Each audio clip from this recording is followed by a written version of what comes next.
Hey, Tom Bartels from GrowFoodWell.com. Thanks for joining me. Today we're going to talk about planting and growing carrots and the best way I know how to grow carrots for success. And carrots are difficult to germinate, which is why a lot of people find failure with them. The seeds are very, very sensitive to drying out.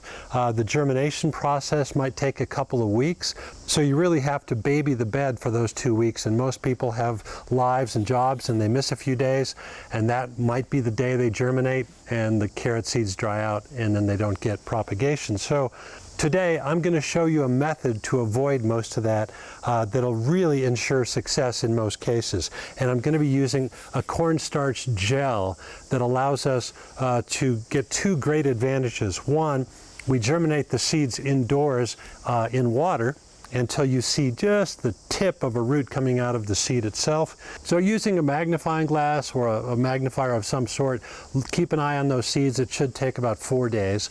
And when you can see a few seeds that are just breaking through the seed coat with a little bit of a root tip, that's when you want to put them out to plant. And then the second part is that cornstarch gel allows complete dispersion, as you'll see, throughout the gel mass in a plastic bag. So first off, the recipe for the gel is 2 tablespoons of cornstarch to 1 cup of water. That's just the ratio, so 2 tablespoons to 1 cup of water. So you can make 6 cups if you have a lot of carrots to plant, but that would be 12 tablespoons of cornstarch. Make sure that's on medium heat on the stove, and you want to mix that cornstarch in really early.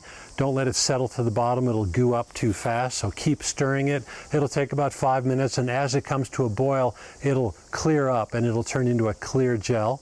Then you take that off the stove and you cool it. Make sure it's cool, that's very important. You don't want to put the seeds into a hot gel. So once the gel is cooled, you want to portion that off depending on which types of carrots you're growing. If you're just growing one kind, put it all in one baggie, and you're going to add your germinated seeds, bring them outside, and here you can see I've got this bed prepared. It's been amended with compost, and now I've got some drip lines in here. And you'll notice I've got a little trough that's just cut on the side of each line of drip tape, and that's important. I've found that if you put it right below the drip tape, the carrot seedlings have a really tough time getting around that drip tape. So put it just to the side, it'll still get water, but that way it won't be interrupted by trying to grow around the drip tape itself. And now we're going to take that baggie and we're going to very carefully clip a very small hole on the corner of the bag, and we'll be moving that gel strip, and it'll come out in a little tube of gel with pretty equal distribution of seeds. They kind of float around. You can massage the bag a little bit to make sure there's equal distribution, and then when you start pulling that line of gel out of the baggie, it'll drop into that trench quite readily. Then you'll just kind of backfill it with a little bit of soil, not too much. You don't want to bury these, they're very small seeds, and we'll water that. But I pre-watered these trenches so that you don't have to worry about getting the water past the seed.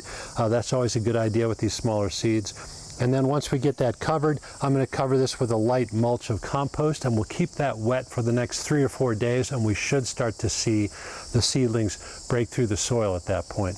So this is a lot easier than the traditional way of putting all your seeds out for the carrot bed and keeping them wet for weeks on end until they germinate and break the soil. So I hope that was helpful for you. This is a very easy way to plant carrots, and it'll add to your success. That's it for now. Thanks for joining me on GrowFoodWell.com.